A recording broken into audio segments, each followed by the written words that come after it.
and on behalf of the Archdiocese of San Francisco, welcome to Mosaic. This will be the last show of 2018 from the Archdiocese, and we want to thank KPIX Channel 5 for another year of this wonderful public service.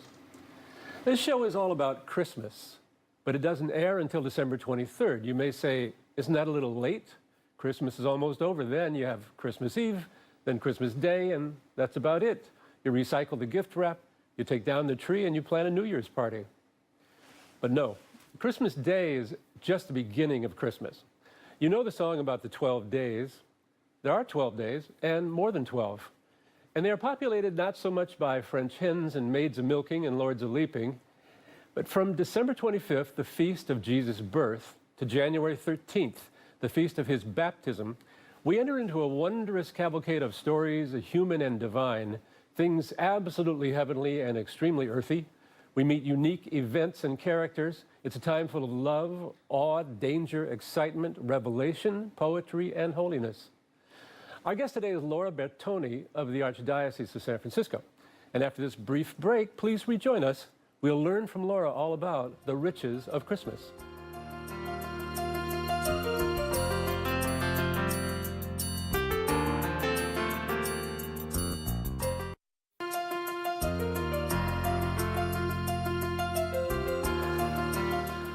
Good morning and welcome to Mosaic. I want to introduce our guest today. This is Laura Bertone. Laura, welcome. Good morning. We know each other. You work for the Archdiocese of San Francisco. I do. I'm the director of worship. The director of worship. And there's an office of worship. There is. And I think you would be called a liturgist. Yes. And you're also, I think, an amateur theologian, sort of a historian. You're very well versed in things Catholic, and the Archdiocese depends on you to make sure that our liturgies and ceremonies are proper, correct, and right. Hopefully, yes. And so we're talking today about Christmas. And I think we want to, you've created a little slideshow for us. Our point here today is that Christmas is full of riches. Right. And if you're willing to slow down and see the season for what it is, you enter into a wonderful set of stories that really have no end. There's depth to them and there's height to them. So, well, how shall we start this? What shall we do? Well, I think you talked about it earlier, that Christmas isn't just one day. And it's not just those 12 annoying sounds from that song. I like the song, by the way. Okay, good. Well, I get a little tired of it by the end of it. But it's not that it doesn't start 12 days before Christmas. Christmas is actually the first day. Yes. Actually, the 26th is the first day. And then we go for 12 days. I told you earlier, nothing makes me sadder than when I'm driving on the 26th of December and I see dead Christmas trees already on the curb. Oh, that. And I think, oh, okay, they're done, finished. Toys have been unwrapped, probably already broken by now. We're finished. And I think, no, Christmas keeps going. We have an entire Christmas season.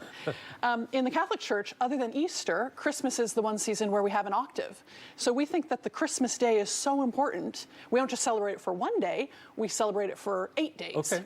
So that's the very first thing, is that we have this great feast, and then we say, we're going to celebrate it, we're going to make a party out of it for 8 full days, right? Okay. And within that time, we have some feasts. We then celebrate the Holy Family, and within there also Mary as Mother of God. We then have further feasts until we have the baptism of the Lord. That's Christmas, that entire season. Can we put up our slides and show these and take us a little bit through the detail? We have slides which take us from, I think, December 25th.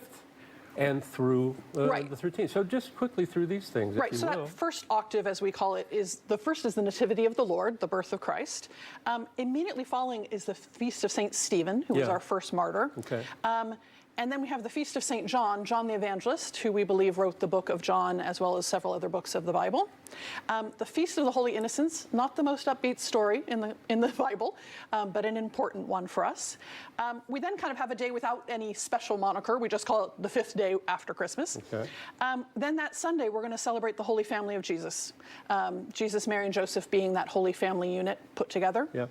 And then again, Monday becomes kind of a down day, the day within the octave of Christmas. But then we start our second week, and we have the feast January 1st, while everyone else is celebrating New Year's and getting over their revels. We have Mary, the Holy Mother of God, celebrating that. Yes. It's a lovely feast, it really is.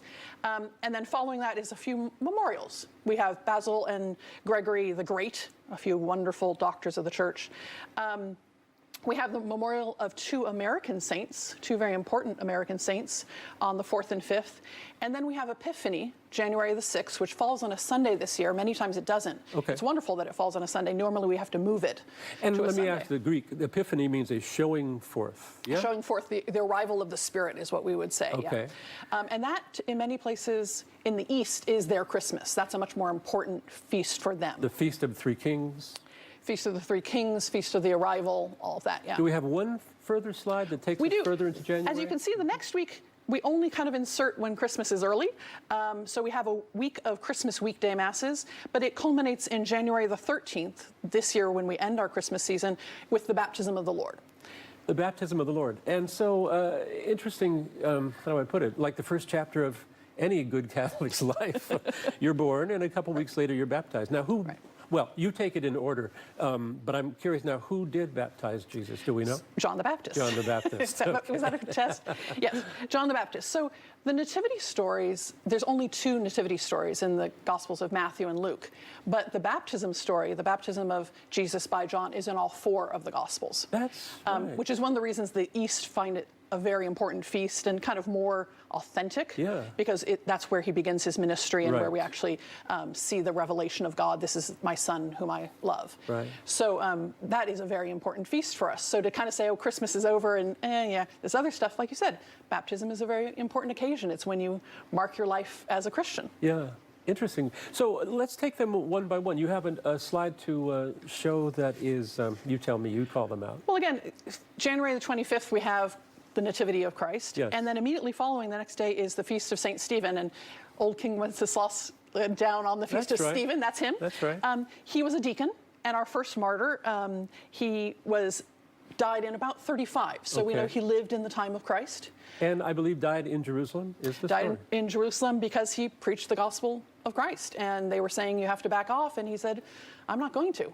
You can kill me, but I'm not going to let go. And the story is told in the Acts of the Acts of the Apostles. Apostles. It's interesting to me that the first day after Jesus' birth is the first death on his behalf. It's Right. a grim start Right. to a religion. Huh? And it doesn't get any nicer because the Okay. following day is the Feast of the Holy Innocents. Let's look So- at that slide. A little information is there, too. Yeah. When you talk Oh, about, sorry, Feast of St. John we're at I now. skipped. I went. That's I fine. went Let's crazy. talk about Feast of this. St. John. So John the Evangelist, shown as an eagle in many depictions of him, mainly because he's the most spiritual of the Gospels. He's very 50,000-foot level of Yeah, gospel. okay. Very poetic. And he was one of Jesus' disciples. I mean, we credit the gospel to. Yeah. We credit him. There's a lot of debate about that Sure. in scripture scholars. But so some say he's the gospel whom Jesus loved. He's obviously often referred Yeah. to as that. He would have been contemporary. We know he was a contemporary. with Jesus, Yeah. yeah, and writing soon after that. So let's take a little break now. The next one that we'll look at when we come back is Right. going to be what? The Feast of the Holy Innocents. Also a kind of dramatic and tragic Yeah. moment. So I hope you can fill us in on that. Okay. So we'll take a brief break. We'll be back and talk more about the riches of Christmas with Laura Bertone.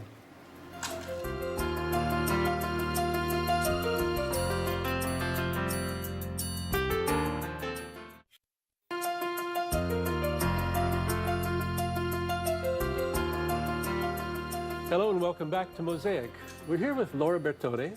Laura is the director of the Office of Worship for the Archdiocese of San Francisco. Let me ask you about how many years have you been doing this job? This will be my 7th year.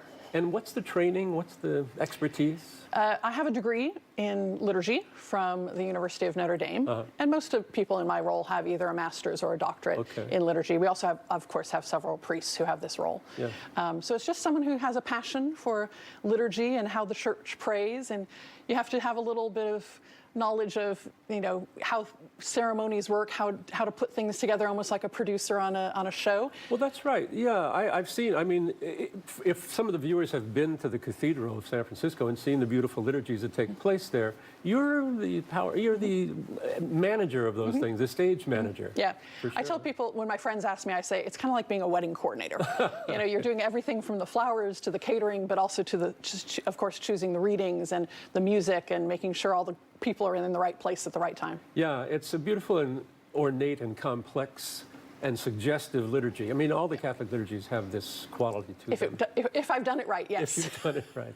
So now we're talking about Christmas and moving slowly through the feast days that come after it. And we're on to the Feast of the Holy Innocents. So tell us about that. Well, again, we said it's not the most upbeat feast in the world. It is the story from Luke where the Herod, who had heard that there was a new king had been born and had tried to get the wise men to tell him where he was, when he realized he wasn't going to find out from the wise men, he decided, all right, the best way to get rid of the king is to kill any male child under the age of 2. So he sent out his armies to slay the innocent children, any boy child under the age of 2. If this reminds people of the story of Moses, it is very similar because Luke was echoing that story of Moses. So these, of course, were our very, very first martyrs, the first people to die unwillingly. They didn't, they were not, unlike Stephen, they weren't saying, this is my faith and I'm going to die for it. They were completely innocent in the whole scheme of things, yet suffered because of one man's jealousy and anger. And, in this time, like I said, it's kind of a downer after a few days after Christmas. But in our world, we have a lot of innocents who are slain. We have a lot of children who don't have what they need. So it's a time for the church to reflect on that and pray on that. There's something about it, and I think in the Palestinian context, I mean, the Canaanites had their gods of Baal and others, and there was child sacrifice was a part of the pagan religions that preceded the Jews. And so the children do seem to get it in the neck, and it's unfortunate. And this was a tyrant seeking to eliminate a rival, as he saw it. Any competition. And then the three kings, we give their feast later, right? But okay, these were so John, you keep saying 3 kings, and I just have to correct you because, no, it's like I have to do these things. We always say 3 kings. Yes, we do. There's no evidence of how many kings there were. They had 3 gifts. Yes. So people have always said there were 3. Okay. But I just like to say the wise men. Okay. They were wise men from the East. That's all we know about them. Zoroastrian priests, astrologers, astronomers, men of Gentiles, of great learning. Right. And they were the first Gentiles, along with, in Matthew's gospel, we have the shepherds and those people coming to see them as for the first to acknowledge the Christ. But these are these Gentiles who come forward and seek the Son of God. And we'll get to their feast in the first week of January, right? We will, yes. And what happens here now, after the 28th, the Feast of the Holy Innocents? We go into a little bit of a lull.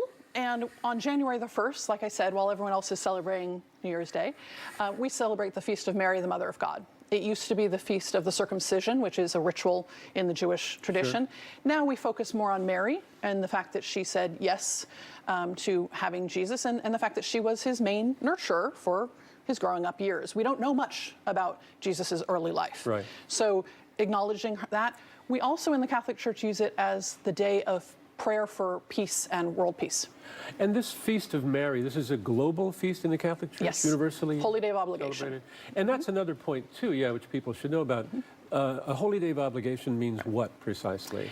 That Catholics are required to attend Mass on that day. It's a day that we say separate from Sundays, where also Catholics are required to go to Mass. Right. But it's a special day that we say this is an important day. You should spend at least an hour in prayer remembering the feast. So our readings are all about, on this day, Mary. It's all about the people on that day. So there's only 7 or 8 throughout the year, but they're just kind of highlight extra special days that we want to point out. And they're clustered here, I think.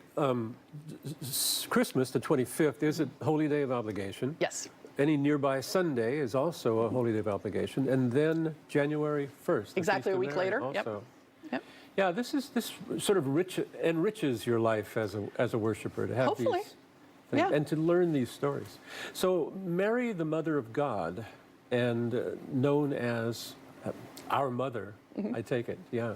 Wonderful. Yeah. And what happens next after January 1st? January 2nd is the feast of St. Basil the Great. Can we see our slide with these pictures? Yep. These two doctors. These little doctors of the church, nice icons there. They were formed in the 4th century. Doctors of the church are those who have a special knowledge and have contributed to the formation of the church. There's not many of them. So the 2 of them, they have to share their feast together. But the 2 of them together had such wonderful influence, especially in the East.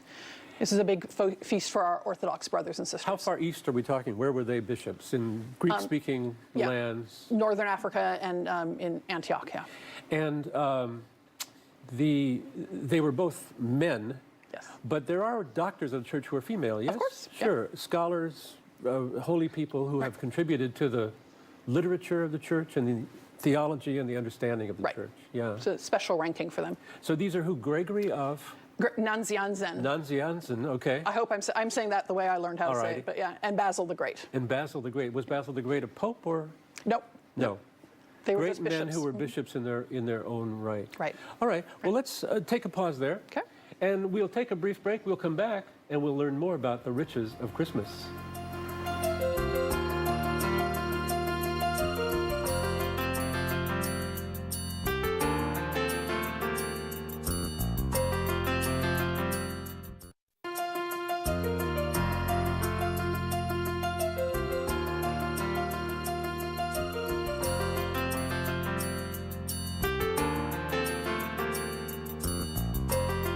Welcome back to Mosaic, and apparently we've also gone to Bethlehem. Our little opening shot shows. This is what we would call in Italy a presepio. I was raised in Italy for the first few years, and so each of my brothers and sisters and I have a full set. It's a nativity scene. Many people would say a creche. Okay. You see them in churches. It was made popular by St. Francis of Assisi, Is he the one patron of our responsible city. for that? Absolutely. Yep. Okay. He had seen it back in Jerusalem, and he brought it over to Europe, and it became very popular. Initially, they were very popular to be live. Now we have the little figurines, which are a little bit more rational. I have an entire set with sheep and goats and the wise so, men yes. and everyone else. This little one that you're looking at right now is made out of corn husks. It was given to me by a friend. It's kind of a traveling set, and that one is good. You see the three kings there. There are three in that set with Mary, Jesus, and Joseph.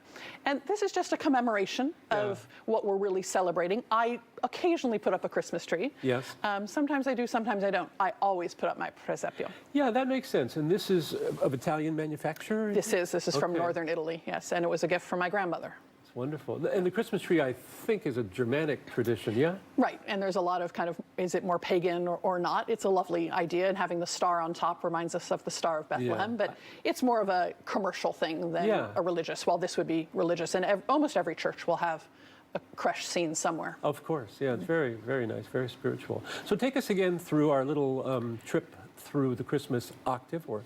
So this year we're celebrating between Sunday, which is the Feast of the Holy Family, and the following Epiphany, and then the Feast of the Holy Family.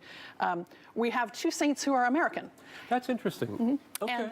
And we were discussing before, the reason of Saints' Day is chosen is it's the day they died. Okay. So there's no coincidence here or whatever. They just happen to have died. So the first is St. Elizabeth Ann Seton. I think we have a slide that has some information. We do. She was a fascinating woman. I mean, a woman of the early 1800s, had 5 children, raised Episcopalian, quite wealthy. Her husband was ill and eventually went bankrupt. She had to raise her 5 children alone. She lost several of her children. But during that time, in fact, when they were in Italy, she found Catholicism. She was helped by some sisters, came back to the United States and founded an order, a Vincentian order, the Sisters of Charity of St. Joseph. Yes. And they are mainly a teaching and a hospital order. So people in the Bay Area would know Seton Hospital in Daly City is, of course, named after her. So that was her married name, Elizabeth Ann Seton. Yep. And died, it says, in? 1821. And she died on January 4th and was canonized at some point in? 1975. Wow. So it was quite a while. Yeah, this canonization process is lengthy, you know? It can be.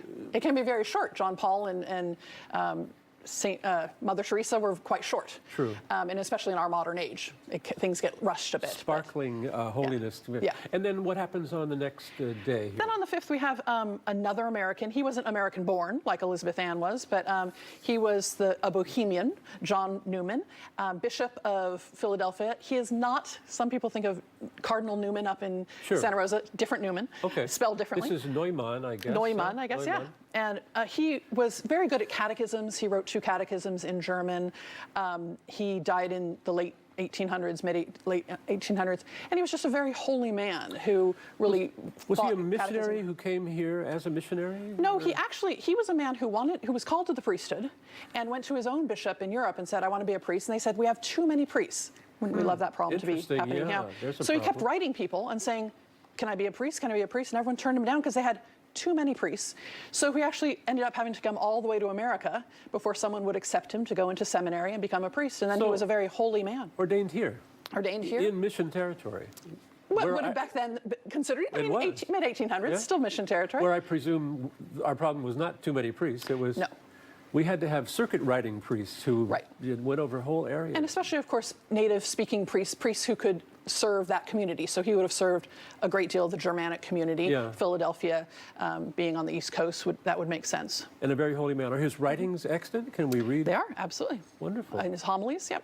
And so then this is January 5th. That's our last slide, I think. But we know that January 6th, right, is this feast of the Epiphany. Of the Epiphany. I've always felt that I learned somewhere that a tradition, I don't know where I learned it, is you take down your Christmas tree that day and you have a party and you have a fire. You burn your Christmas tree. Ooh, that's a nice one. There's a lot of traditions. We had a little of that. We cut up the tree, burned it outside, and had a little marshmallow roast. So sounds great. I don't know if the three kings would appreciate that or Well, not. the idea of gift giving at Christmas is from those three kings Right, who that's where gave the gold, gifts come frankincense, myrrh. And it is a celebration of the awakening of us realizing who Christ is. Yeah. Some people put the emphasis on the three kings. Like I said, that's only in one of our scriptures, one of our gospels. Others put it more on the idea of Christ with us, Christ present. There's so many traditions, especially in Europe and the East. They really have a lot more traditions.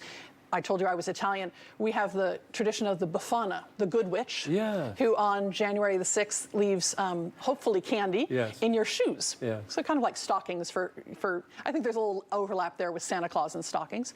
But this is also, like I said, in the East, many people will give gifts. 12th night, famous play, as well as many other things. You would have a 12th night party because this is the end of the revels of the Christmas season. That's what it is.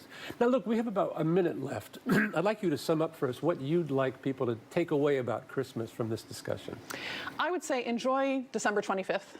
And if you want to sing happy birthday, that's fine. Okay. It is the Nativity of the Lord. But first of all, the season goes for a lot longer because it's so important and we love celebrating it. But the most important thing is that, as the scriptures say, God so loved the world that he sent his only son, God incarnate. We celebrate the nativity, but we celebrate the incarnation of Christ. And that's a celebration we want to have for several days. It's a celebration that we have through his family, through his mother, through these innocent people who were slain. I say Merry Christmas to someone every day of those 12 days, and even if you want to keep going till the 19th, when we have the 19th day, when we have the baptism of the Lord, because that's truly the Christmas season, and it's not just about the toys. Laura, thank you. Thank you for being here with us, and thank you for watching Mosaic, and enjoy your Christmas and all your Christmases. Are you recovered now?